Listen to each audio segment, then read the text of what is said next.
Bizim bahçe. Bahçemizi seviyoruz. O bizim ikinci evimiz. Her gün sabahdan bahçemize geliyoruz. Geliyor Ali, Şöyle Cemal, Sabriye, Hamit. Biz hepimiz gelmiş.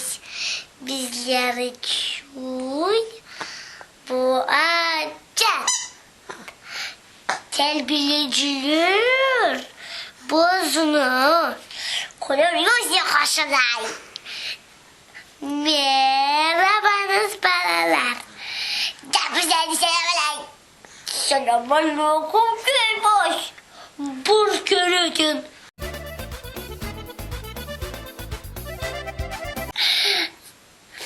Kendişin hun başlana Kıvanç Tuya evimiz.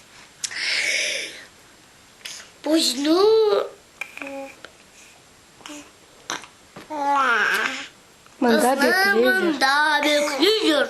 Çoktan çok oyuncaklar. Koklalar, başıdalar, ayyu, fesat saçı.